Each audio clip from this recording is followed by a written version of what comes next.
Kelly Hayes with genConnect.com. We're here at the 2012 Sundance Film Festival. I'm joined by lifelong Giants fan and producer of the film Iconic States of America, Gearge Hornig. Welcome. Thank you, Kelly. Glad to be here. It's very exciting. So I can kid about the Giants, but really there's something very important happening in New York this year with Indian Point. The film has something to do with it. Can you tell me a little bit about what's going on in New York? Sure.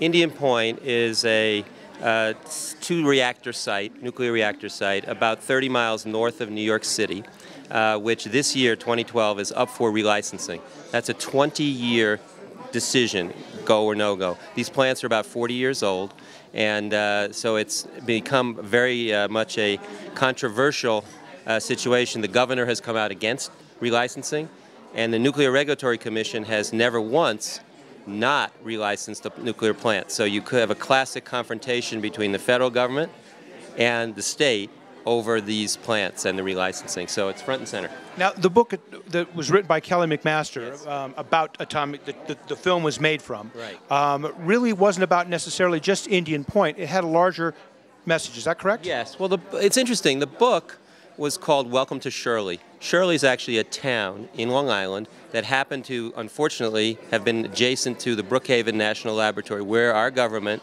and the top universities in the country, Harvard, Yale, Princeton, etc., ran from the 1940s after World War II up until the 1990s, nuclear reactors, 3 of them. And those reactors leaked nuclear waste, cesium, tritium, into the groundwater and poisoned the people of Shirley, devastating them with death, cancers.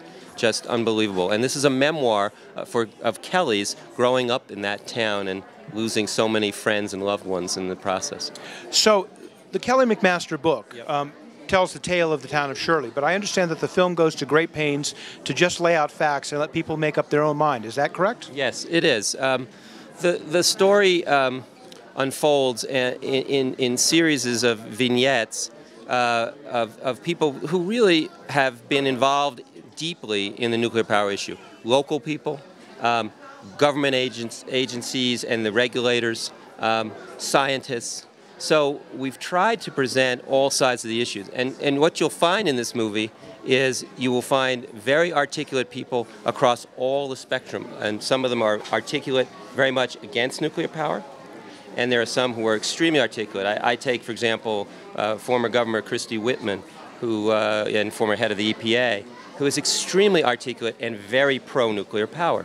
And so what we're really asking the watchers of this film to do is parse through the arguments on both sides, the evidence presented, and we try to give a balanced view, but what you can't come away from this movie is not caring. You've got to make up your mind that either you're in favor of this, because we're building plants right now again for the first time in 30 years. And new ones are going up in Georgia right now, and right on the front page of the Salt Lake paper today, Salt Lake front news, nuclear power plant, first ever for Utah, is moving ahead, okay? Still has some more regulatory hurdles, but it's moving ahead.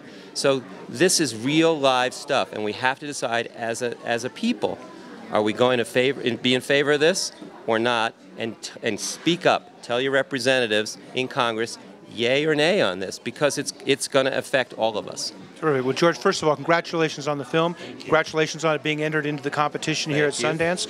And you can hear more with George at genConnect.com.